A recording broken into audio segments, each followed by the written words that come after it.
Bonjour à tous. Donc, je suis très heureux de venir à l'INSA, sachant que je suis ancien élève de l'INSA, donc en 2000, j'étais à l'INSA de Rennes. Donc,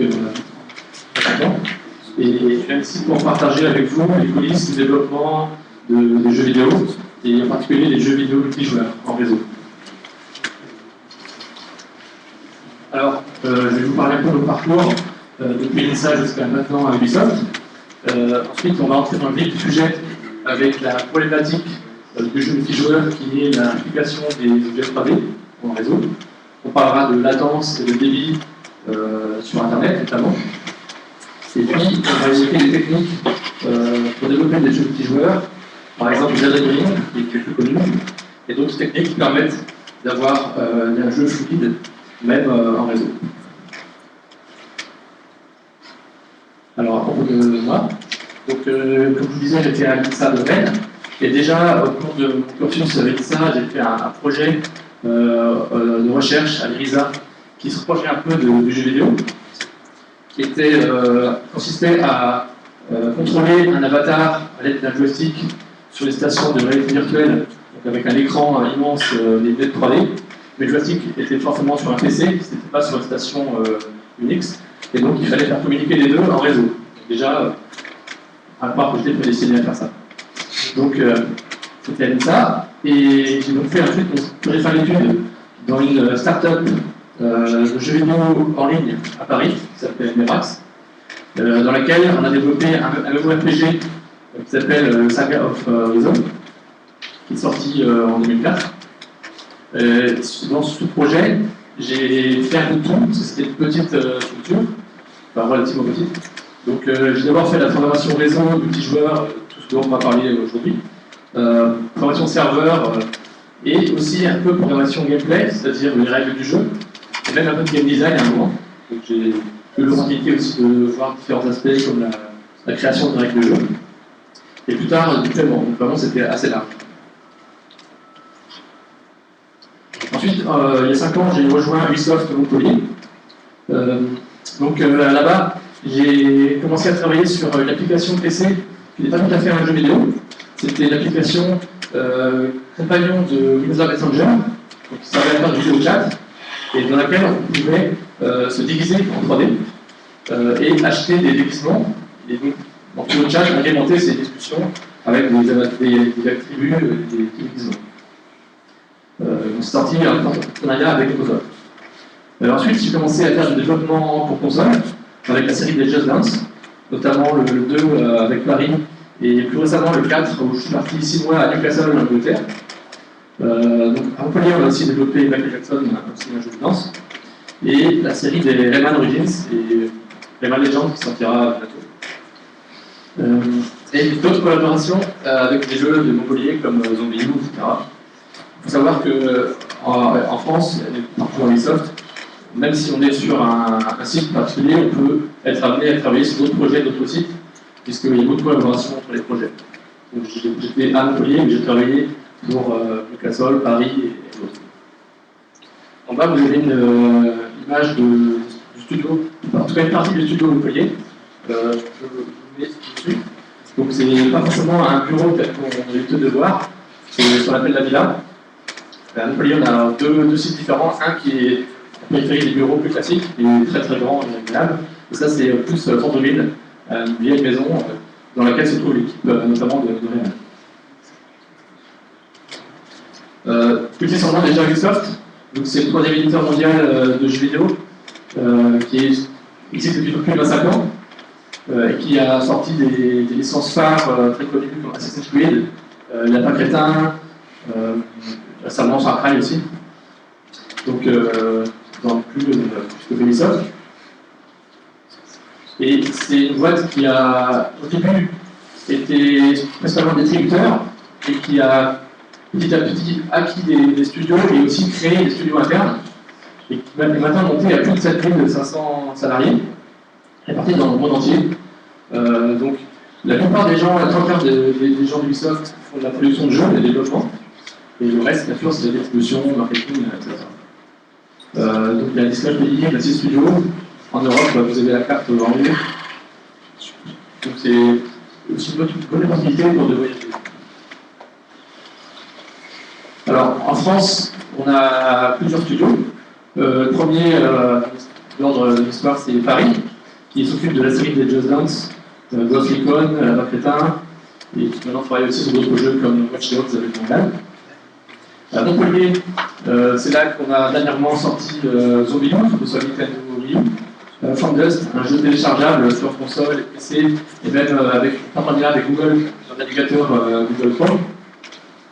Rayman Origins Legends, La Crétin, et plus tôt, vous avez aussi travaillé sur le jeu King Kong du film, plus avant Tintin aussi, le jeu du film, etc.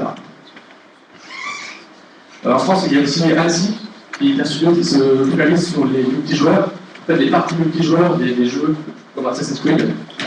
Et il y a à Paris un studio d'Adeo qui a été racheté par Ubisoft, qui développe le jeu en ligne Trackmania et maintenant Shootmania.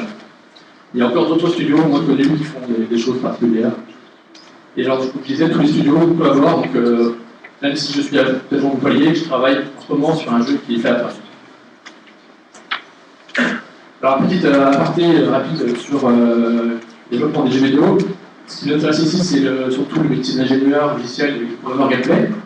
Et bien sûr, on travaille avec de nombreux corps de métier, certains artistiques, comme les artistes graphistes ou sonores. Bien sûr, les game designers et les level designers qui, eux, vraiment créent les règles du jeu et les niveaux. Les testeurs qualité, les coordinateurs qui testent, qui vont venir des gens pour tester le jeu et donner des feedbacks sur la qualité du jeu, etc. Il y a un site publicitaire qui peut vous détailler tout ça, qui détaille les métiers de jeux vidéo. Les projets de jeu, c'est dans les petites structures, souvent c'est des petits projets de quelques personnes, notamment les jeux indépendants. Mais dans les sociétés comme Ubisoft, qui travaillent sur des grosses marques, ça peut monter à plus de 50 personnes. Et c'est difficile d'avoir tant de gens à un seul endroit, donc en général, on collabore entre plusieurs sites. C'est pour ça que vous travaillez entre Paris, Montpellier, Montréal, Bucarest, etc. Donc, voilà cette petite présentation, parce que j'en ai parfois. Et maintenant, on va arriver sur la problématique de en quoi consiste le développement du jeu multijoueur.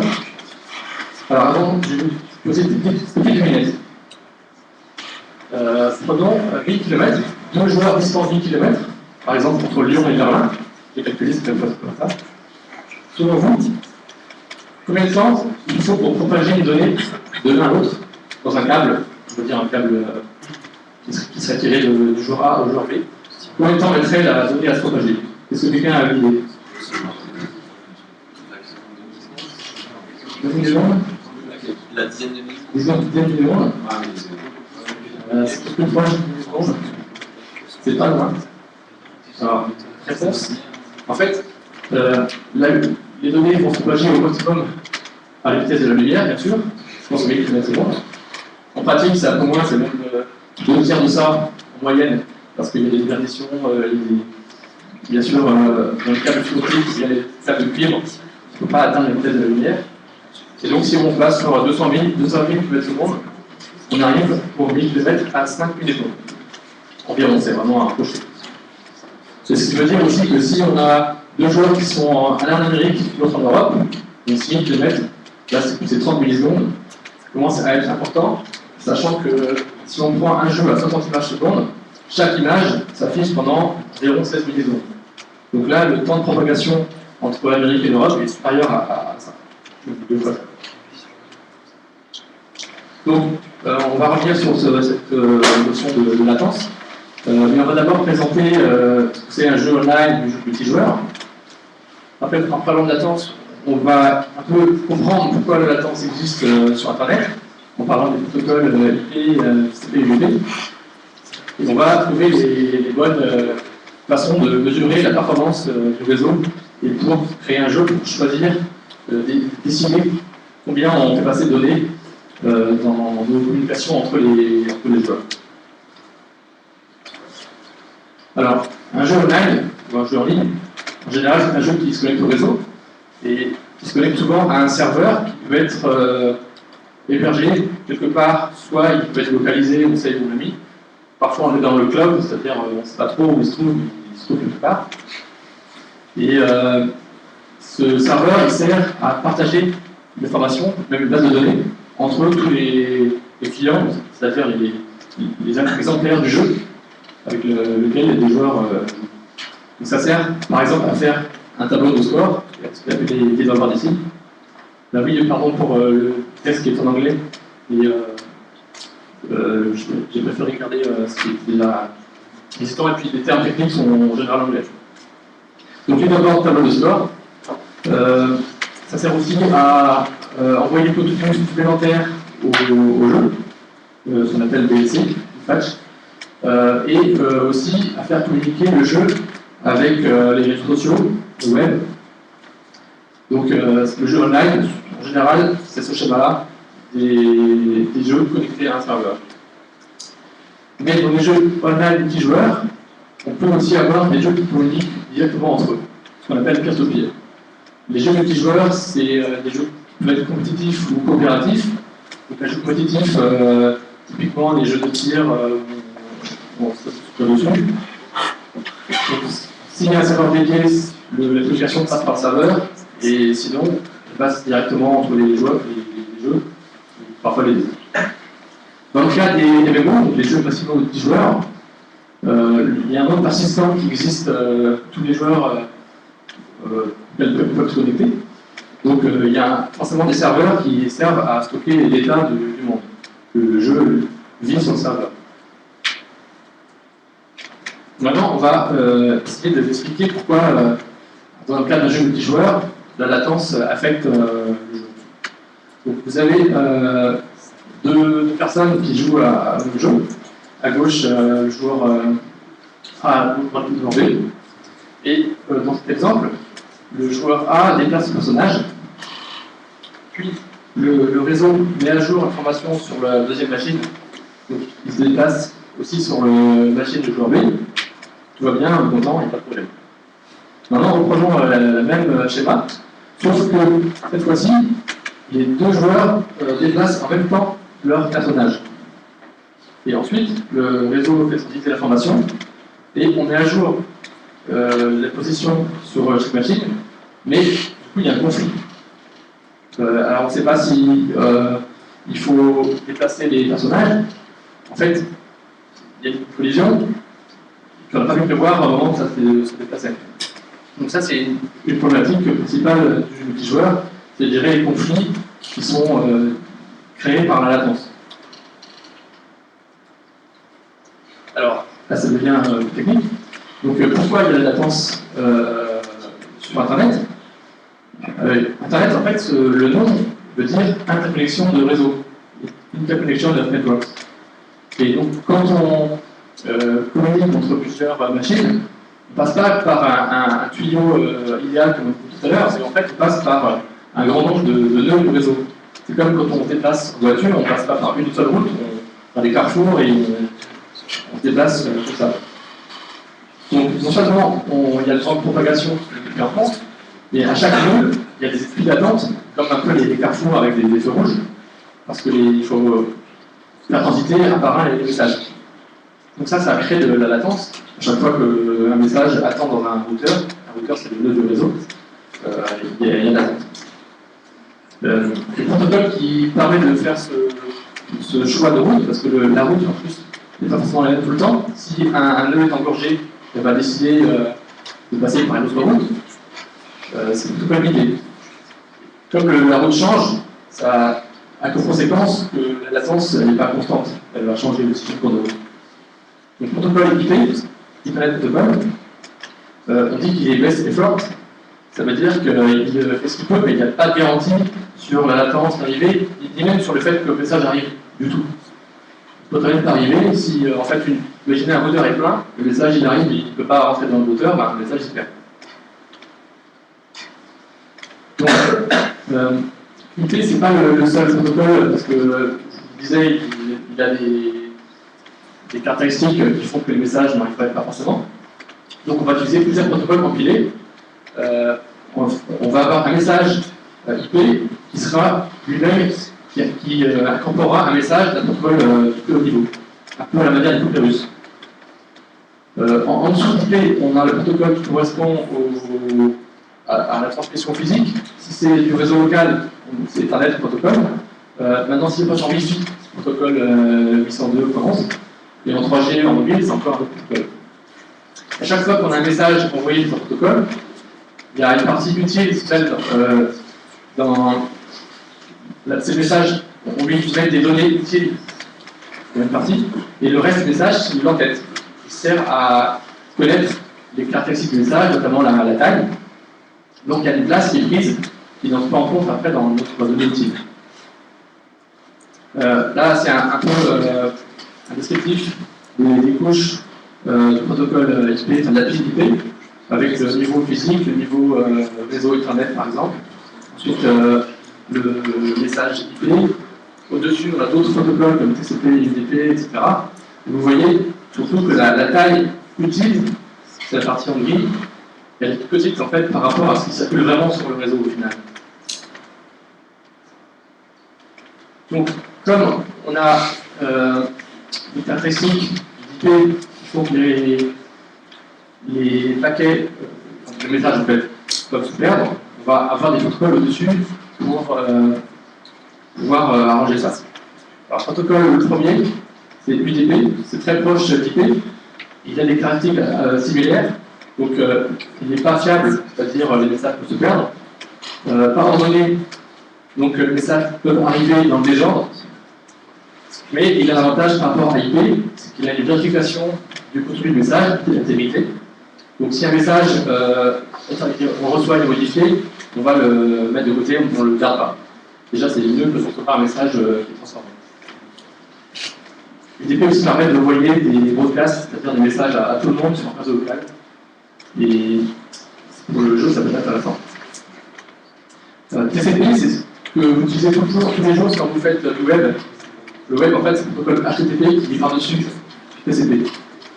Lui, par contre, il apporte des caractéristiques intéressantes comme la fiabilité, le mode ordonné et l'efficacité.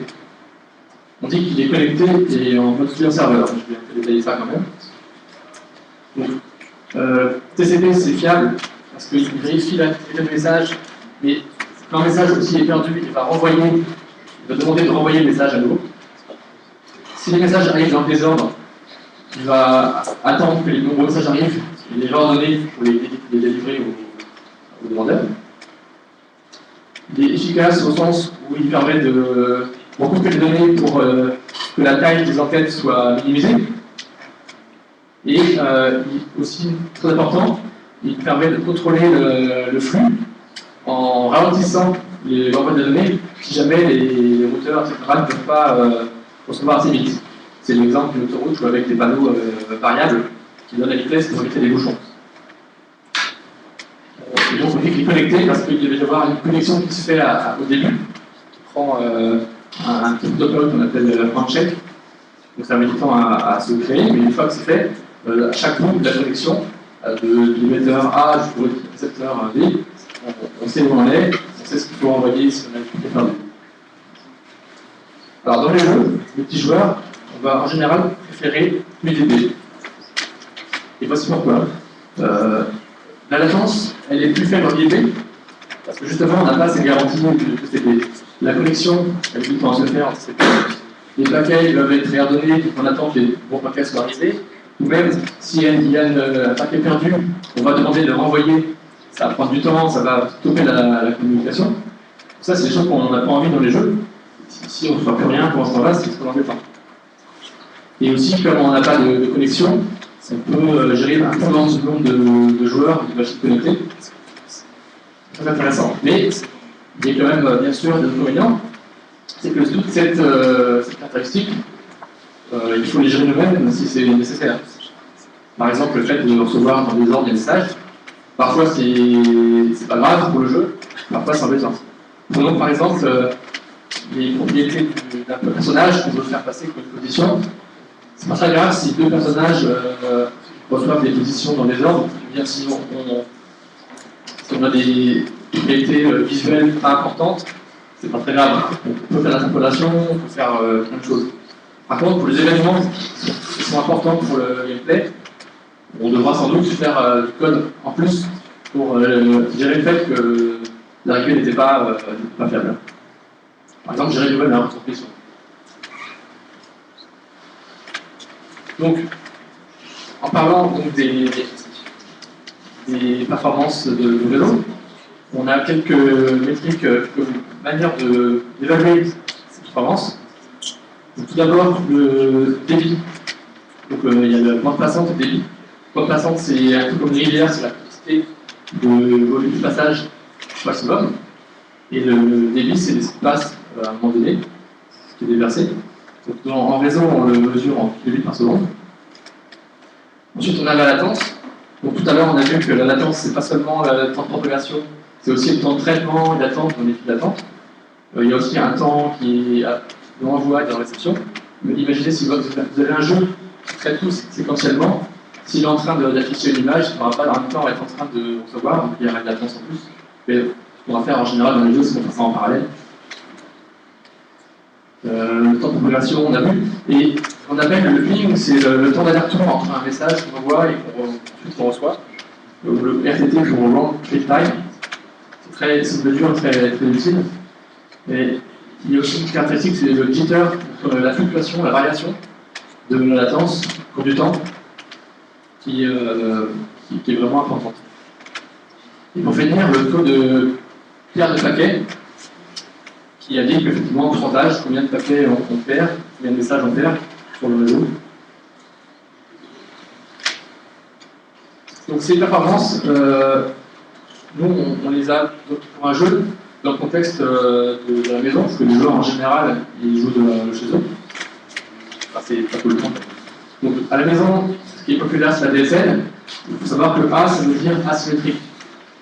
Autrement dit, la bande passante d'émission est bien plus faible que la bande passante de réception. Et ça a des conséquences pour le jeu, parce que si on dit que notre serveur qui va gérer tous les personnages, on le met sur une des machines chez un des joueurs, il va devoir envoyer plein de données, et ça sera limité par la bande passante d'émission. La DSL, c'est une limitation pour le jeu. De plus, la bande passante qui est publiée, qui est donnée par les fournisseurs d'accès, en général, c'est pas au niveau IP, c'est un protocole plus bas, comme ATM par exemple. Et si vous dit que vous avez 20 gigabits, en fait, vous ne pouvez pas passer 20 gigabits, vous passez un quart de moins. À la maison, notamment, les gens utilisent leur connexion en partage avec d'autres choses, d'autres services comme la télévision, le IP, le téléchargement par exemple. Ça diminue la bande passante disponible pour les jeux. Et même si vous êtes en train de télécharger, il faut savoir que comme c'est en TCP, il y a des messages de contrôle pour réémettre les paquets perdus, etc. On a vu tout à l'heure. Donc ça utilise aussi de la bande passante d'émission. Le téléchargement, il utilise les deux. Toujours à deux sens. Et à la maison, si on utilise une connexion en Wi-Fi, ça a aussi un taux de paire de paquets plus élevé que si on est en filière, parce qu'en cas d'interférence avec d'autres électrons Wi-Fi, il y a des paquets qui sont perdus. Donc quand on crée un jeu, on va chercher quel débit et quelle latence on doit supporter. C'est une condition à gérer. Donc ça c'est une donnée qui date d'il y a quelques années, 2010, mais on se disait, si on supporte une connexion à 124 kbps, on va toucher quasiment tous les joueurs, et on ne veut pas donner comme limite minimum un bande passante plus élevé, parce qu'on exclurait les joueurs qui ne pourraient pas jouer normalement. Donc 64 kbps c'est un minimum, mais on pourra avoir plus et jouer confortablement un peu plus. La latence typique c'est dans les 100 à 300 millisecondes, et comme c'est variable, ça peut monter à plusieurs secondes. Donc ça on doit le gérer, on doit faire des tests et tout. Et pour le taux de paquet, le paire de paquet c'est 2%, c'est une valeur typique, ça peut monter à 10%, notamment en Wi-Fi. Donc, nous, on est habitué à des connexions en France, mais il ne faut pas se dire que tout le monde a la même chose. Ça dépend des pays. En 2009, par exemple, en Europe de l'Ouest, comme la France, la Suède, il y avait des bien meilleures connexions que aux États-Unis. Et comme le marché du jeu et le marché des États-Unis est très important, il fallait bien considérer tous ces écarts.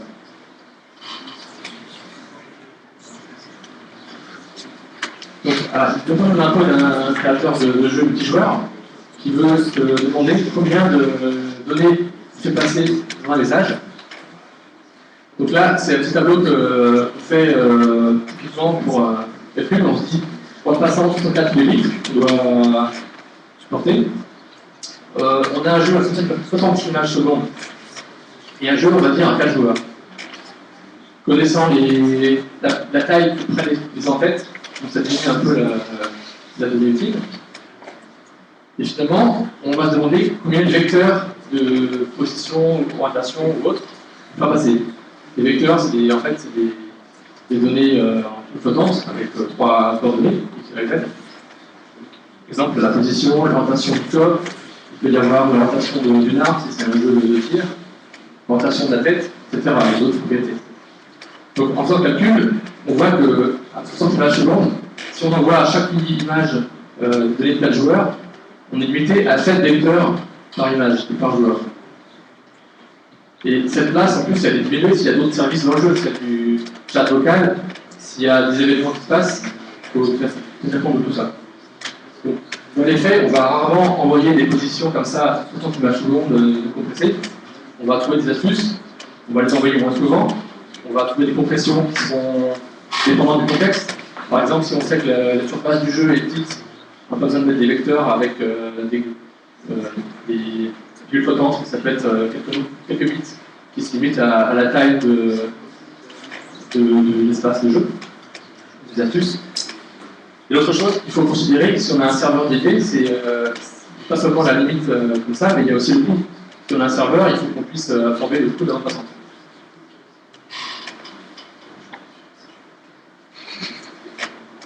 Donc voilà, la problématique du jeu multijoueur, c'est principalement gérer la latence, gérer la bande passante.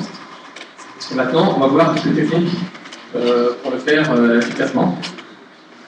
Alors avant, des lunettes encore. Donc, d'après vous, quand est sorti le premier jeu online? Quelle année?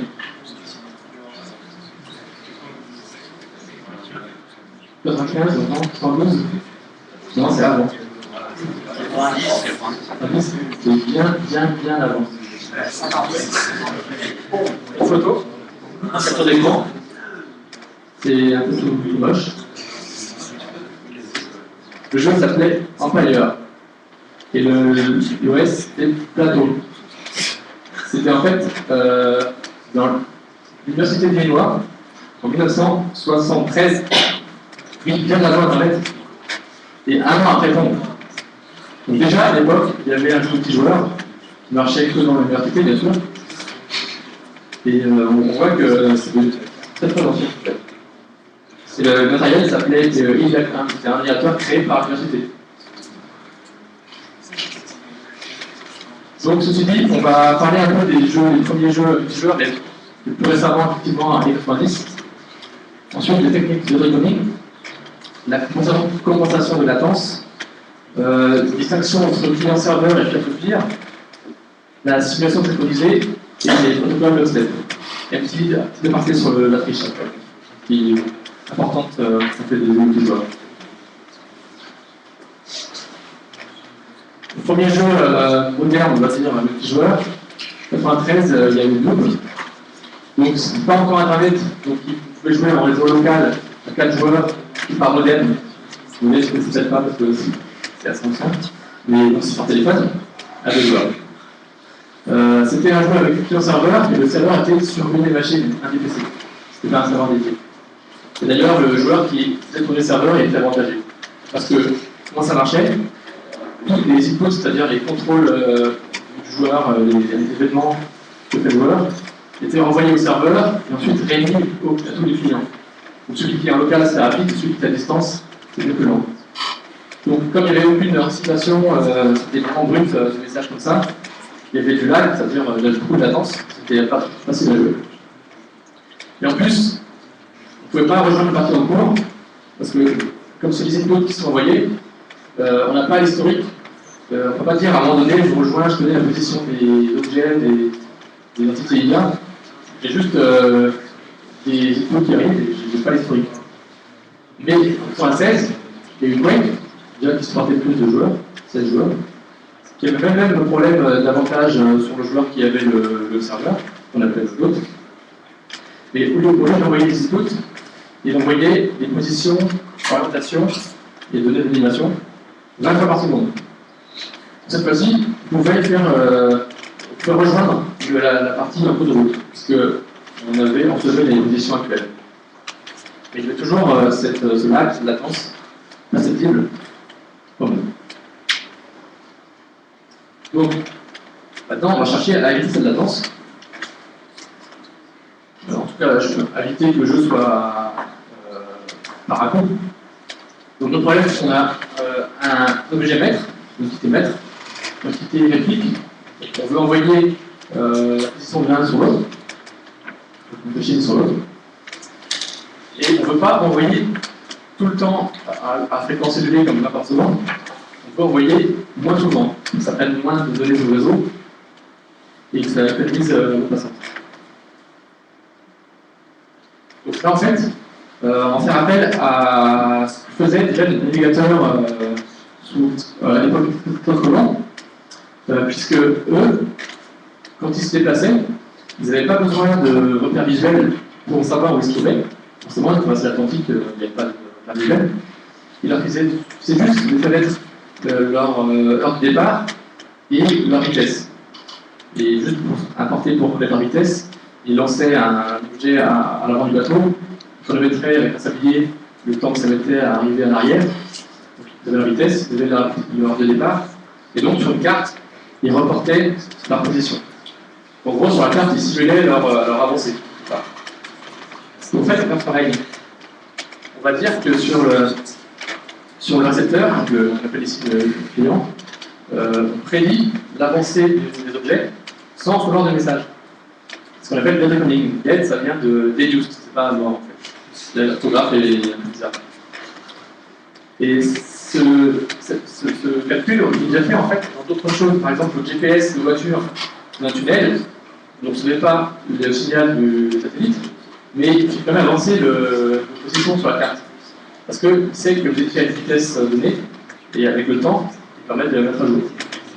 Donc, l'émetteur, il va envoyer à un moment sa vitesse, son orientation, voire même des données de plus haut niveau, pour être, si c'est un personnage d'un joueur, ça pourrait être son intention, ce qu'il est en train de faire. Et le récepteur va extrapoler dans le temps pour prédire la position. Donc c'est utilisé dans le GPS et aussi dans les systèmes des avions de véhicules. Alors la question qu'on se pose, c'est à ce moment-là, quand est-ce qu'on sait quand on doit envoyer une mise à jour? On a la position initiale, on a la vitesse. Alors en fait, l'astuce, c'est qu'on va simuler aussi chez l'émetteur la prédiction. Et quand il y a une différence trop importante entre la prédiction et la réalité, on envoie une mise à jour. Regardez ce schéma. J'ai un avion qui a une position prédite en ligne droite. On a vu sa vitesse et sa position initiale. Mais en vrai, il fait en courbe. Donc quand on atteint un seuil entre les deux, on va envoyer une mise à jour et l'avion va se recaler. Alors bien sûr, on ne veut pas qu'il se recale brutalement comme sur une image droite. C'est pas beau. Donc ce qu'on va faire, c'est qu'on va faire une courbe, on appelle une courbe de Bézier, pour interpoler entre plusieurs positions. Donc le mouvement sera assez fluide, même s'il ne sera pas tout à fait identique au mouvement du départ. Toutefois, il y a un petit problème avec ça, c'est que ça marche bien sur les avions. Et imaginez pour un personnage humain qui est en train de courir une ligne droite, on va faire un problème, tout à coup il s'arrête. Et donc on continue à prédire qu'il est en train de courir, on s'aperçoit qu'il y a une divergence, on envoie l'ordre d'arrêt, et donc le récepteur va recevoir l'ordre d'arrêt, mais trop tard. Donc il va soit afficher le personnage trop loin, quand il est arrêté, ou voire il devra même le faire aller en arrière pour retourner à la position réelle qu'il doit être. Ça ne va pas être très réaliste, mais ça va être joli. Et ça, on va trouver une manière de le gérer tout à l'heure. Donc, cette économie, c'est bien adapté aux véhicules qui ont une inertie importante, comme les avions, les voitures, etc. Je vais vous montrer la petite démo que j'avais réalisée pendant mon stage fin d'études. Ça a l'air comme ça. Il est en 2D, deux dimensions. Alors.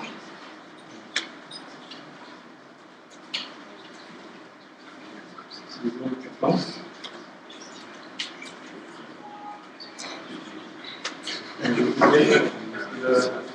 Ça, c'est l'écran du joueur 1.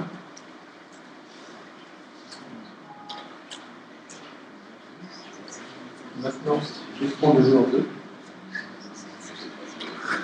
Et là, je joue le joueur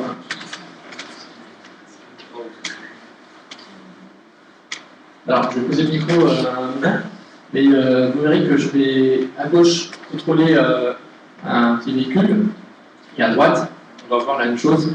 C'est deux programmes séparés qui communiquent par réseau.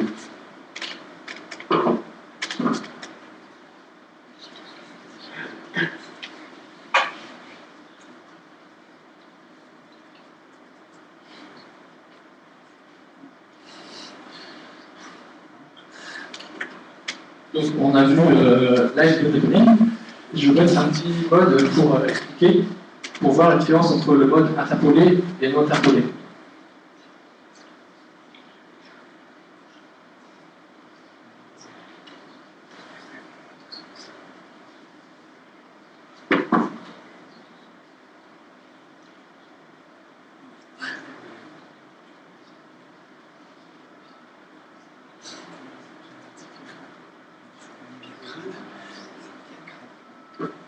Voilà, donc vous voyez,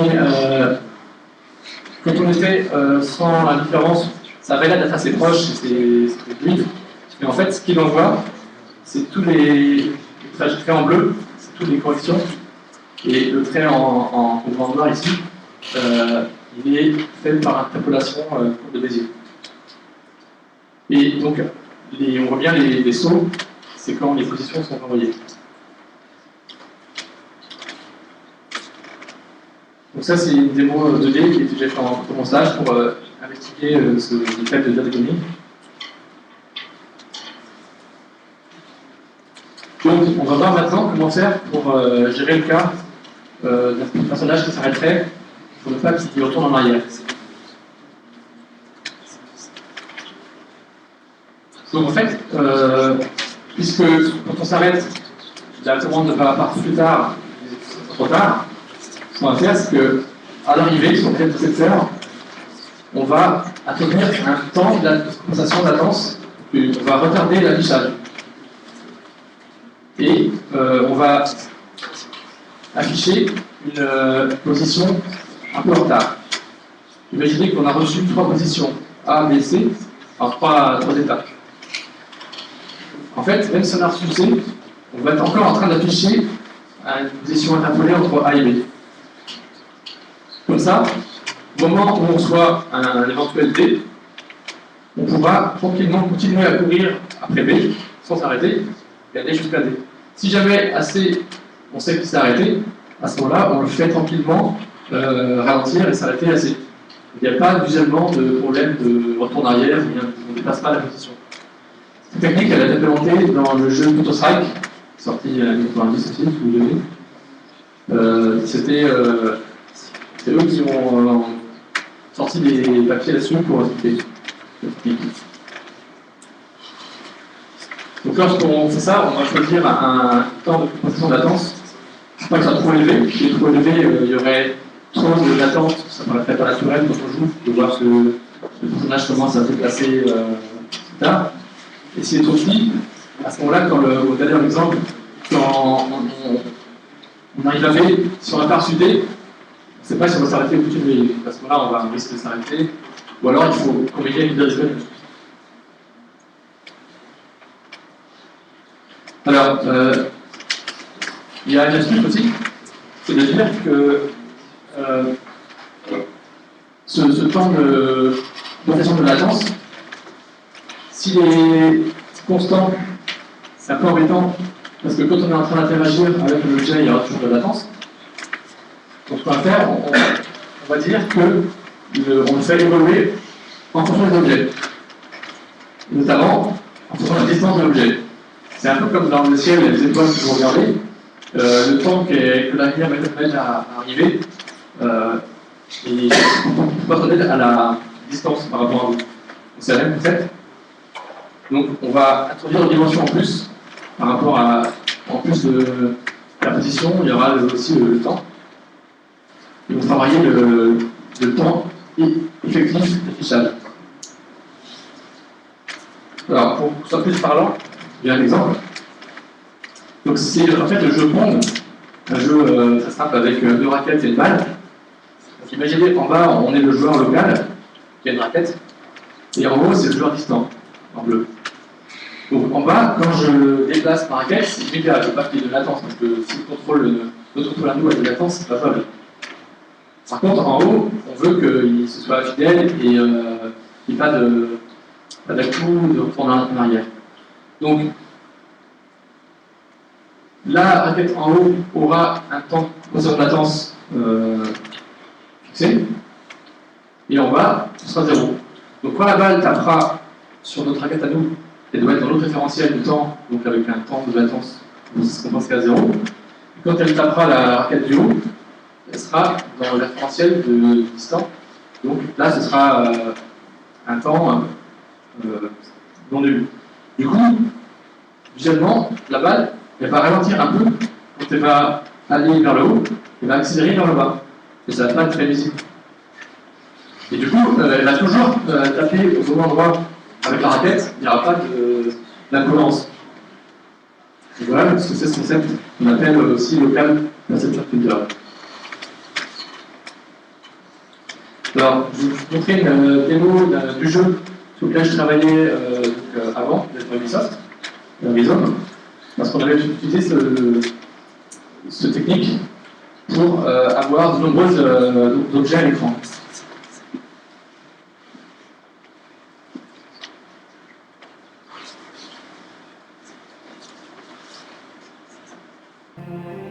Alors, ça date de 2004, c'est un peu ancien.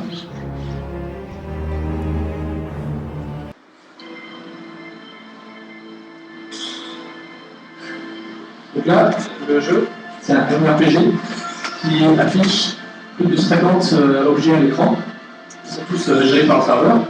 Ces objets sont pas jouables, pas des jouables. Et donc il envoie au client l'information, position, etc., visuel. Et il envoie plus fréquemment aux joueurs qui sont proches, enfin, les entités qui sont proches sur les jours plus fréquemment que celles qui sont éloignées. Et leur temps de façon d'atteinte aussi varie. C'est ça qui fait qu'on gérait un très grand nombre d'objets. Ça, c'est une bataille qui a été filmée par des joueurs.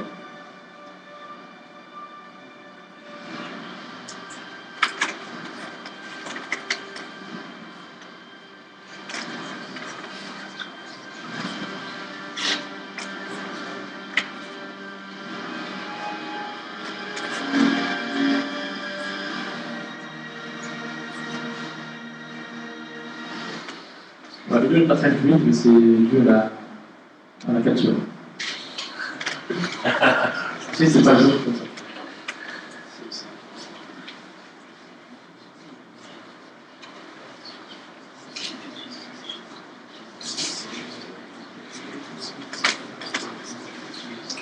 Donc, parlons du cas particulier d'une course de voiture.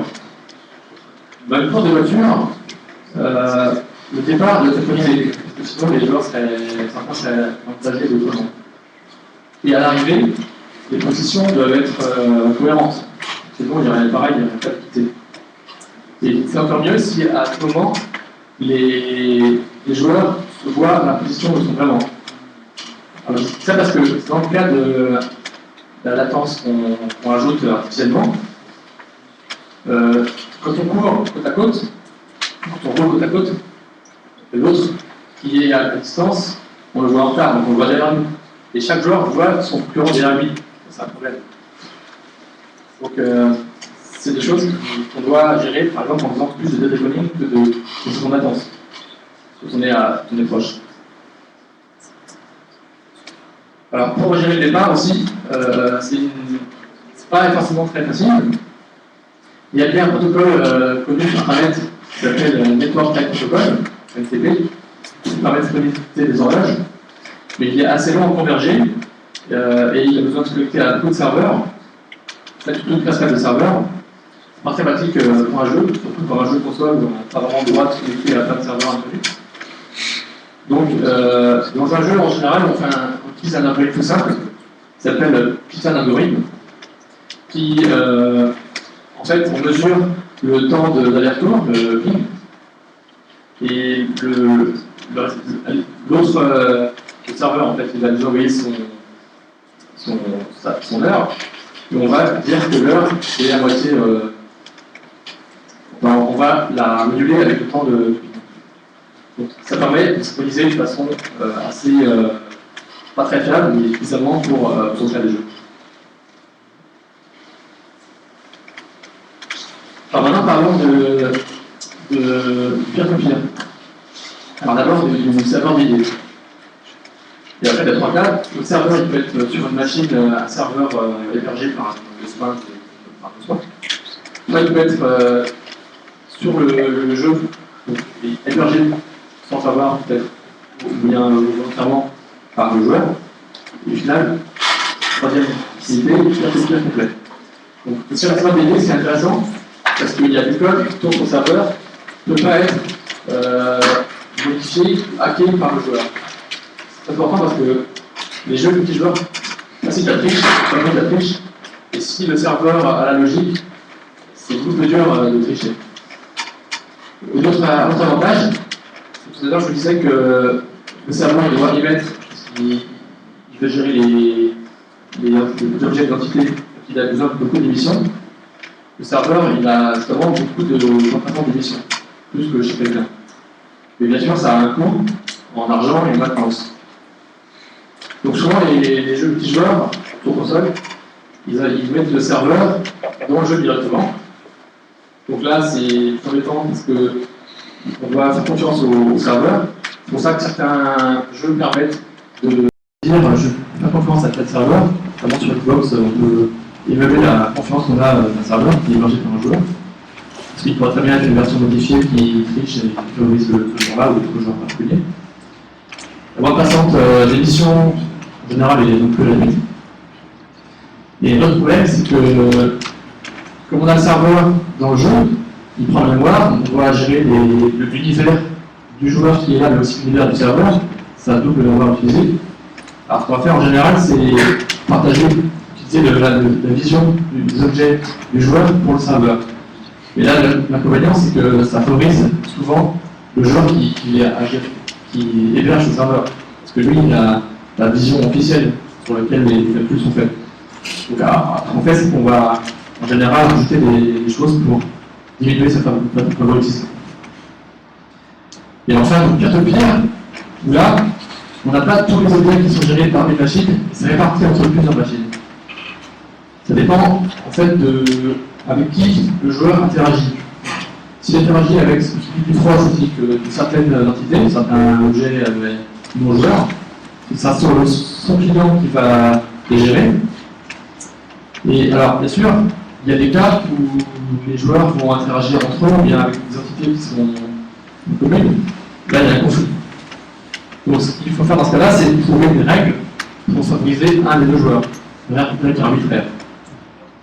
Et bien sûr, c'est mieux si la règle elle fait que, en moyenne, tous les joueurs sont traités avec équité. Bien sûr, sur un joueur précis, il y a un joueur qui va autoriser parce que ce sera sa machine qui va prendre la décision de résolution de conflit.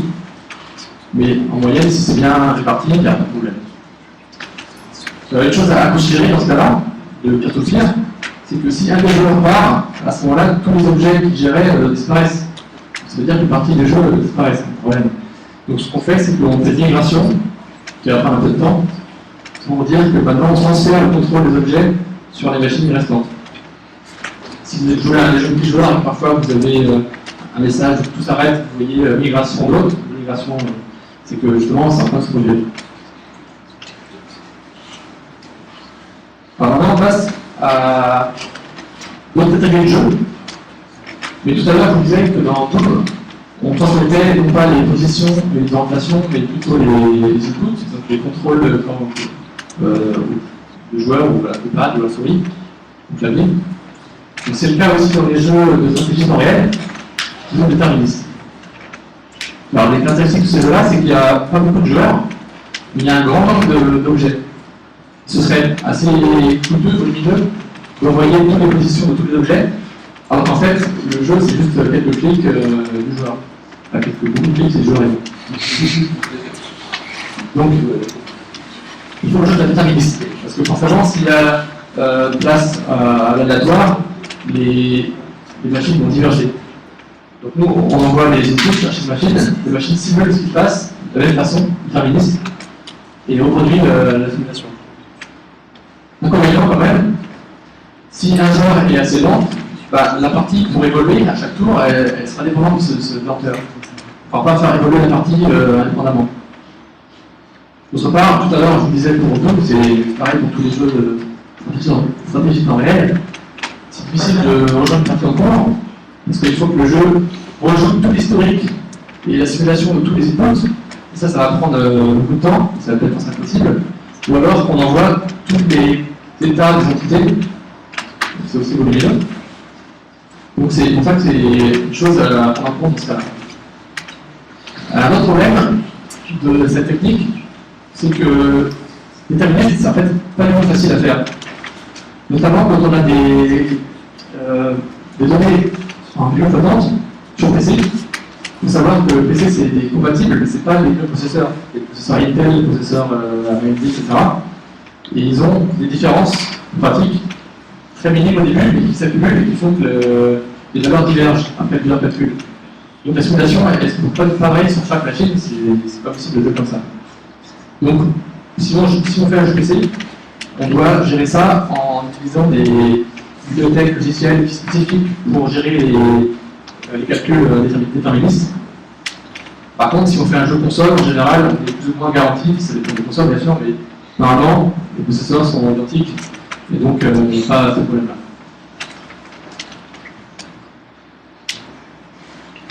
Donc, toujours dans les jeux de stratégie en réel,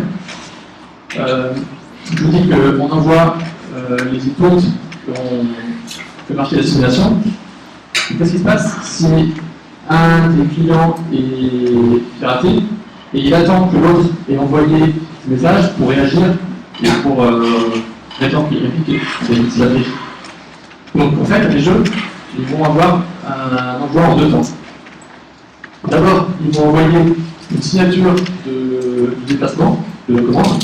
Signature, c'est donc quelque chose qui est déduit du déplacement, mais qui ne permet pas de connaître le déplacement. Il s'engage en fait à faire un déplacement, mais il ne le fait pas encore. Et quand on a reçu toutes les signatures, là, on envoie vraiment des déplacements qui envoient des messages à jour à la simulation. Donc, ça marche bien, mais quand on a rapide, c'est pas très bien, parce que comme il y a beaucoup de messages, il y a 3 messages envoyés entre les joueurs, entre les machines des joueurs, la durée du tour, elle est limitée par le temps de la latence de la liaison la plus lente. Donc ce protocole qu'on appelle le lockset, qui veut dire marche cadencée dans le terme militaire, il a été amélioré plusieurs fois, il y a eu des recherches publiées là-dessus. C'est un thème de recherche assez actif.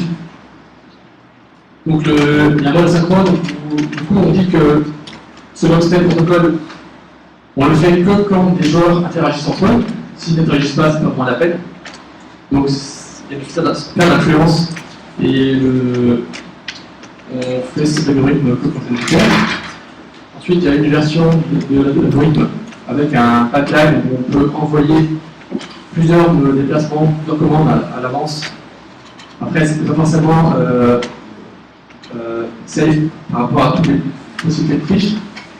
Et toujours en 2004, il y a eu une publication d'un protocole qui garantissait d'une part d'être safe pour l'Autriche et qui découplait le temps du tour par rapport à la latence des liaisons.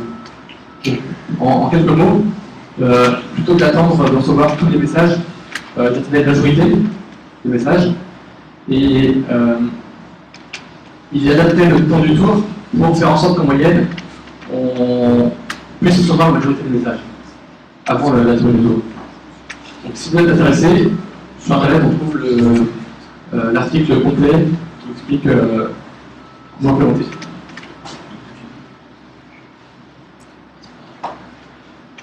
Donc je viens de parler d'Autriche, donc faisons un petit point sur les problèmes. Dans un jeu solo, l'Autriche c'est pas vraiment grave. On est d'accord que le joueur puisse progresser plus vite qu'il a envie. Mais sur un jeu multijoueur, ça va quand même impacter d'autres joueurs et en général détruire leur expérience de jeu. Donc c'est quelque chose qu'on doit vraiment traiter avec attention quand on développe un jeu multijoueur. L'exemple connu d'Autriche, c'est par exemple de pouvoir voir à travers un mur, pouvoir tirer à travers un mur, alors que l'autre joueur ne peut pas, de faire fonctionner des bots qui sont automatiser des tâches du jeu sans vraiment jouer, de créer des latences artificielles pour désavantager des joueurs, voire déconnecter des joueurs pour les faire perdre. Ça arrive. Ensuite, sur un plan plus social, entre plusieurs personnages, tu peux créer des faux personnages qui vont augmenter les caractéristiques de ton personnage, partager des items entre personnages, aller espionner. Le farming, c'est le fait de payer des gens pour qu'ils progressent à votre place pour son personnage, etc., etc. Et alors, la bête noire des développeurs de jeu, c'est ce qu'on appelle des exploits. C'est des bugs qui sont involontairement mis dans le jeu par le développeur, mais pas connus, et que les joueurs découvrent et s'en servent pour tricher, et pas le dire aux développeurs. Donc quand on développe un niveau, un jeu massif multijoueur, le principe de base, c'est de ne pas faire confiance au client. On suppose qu'il peut être hacké, et donc on va vérifier tout ce qu'on reçoit du client. On va avoir une cohérence sur le serveur, même si le client est trafiqué par reverse engineering, ou bien si les paquets et les messages qui circulent sont trafiqués entre le client et le serveur, on va essayer de gérer ça et empêcher que les gens puissent tricher. C'est toujours une course à l'armement entre les hackers et les développeurs. Donc tous les MMO et tous les jeux en ligne permettent aux développeurs, éditeurs, de suspendre ou bannir les comptes de joueurs dans ces cas-là. Il y a aussi des logiciels qui existent pour essayer de détecter automatiquement les triches.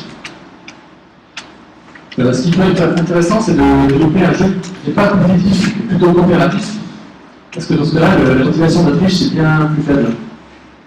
On ne peut pas être forcément sur le gagnant, mais tout le monde est gagnant. Donc, quand on crée un jeu coopératif, on a plus de liberté dans l'algorithme multijoueur que dans un jeu compétitif. Donc, voilà en résumé ce dont je vous ai parlé. Quand on va expliquer la problématique des jeux multijoueurs, on a parlé de protocole, Internet, IP, UDP, TCP, bande passante, latence, et la fluctuation de la latence, la cuillère de paquets. On a expliqué un peu le routage sur Internet. Ensuite, on a vu une technique du premier jeu, comme Google et le decoding. La composition de la latence. On a expliqué ce que c'était client-serveur et peer-to-peer. Et dans le cas des jeux de temps réel, la civilisation synchronisée et le protocole d'Oxford, et on a parlé de la triche. Tous ces thèmes-là, c'est des thèmes à connaître dans le développement de jeux multijoueurs. Alors, je vous remercie. Alors, je vous fais suivre le film Montpellier Ubisoft sur Facebook. Il y a une page qui nous ajoute fréquemment. Et Ubisoft recrute activement des développeurs de jeux. Vous pouvez aller voir sur le site du groupe ou bien contacter Alice aussi pour envoyer vos CV.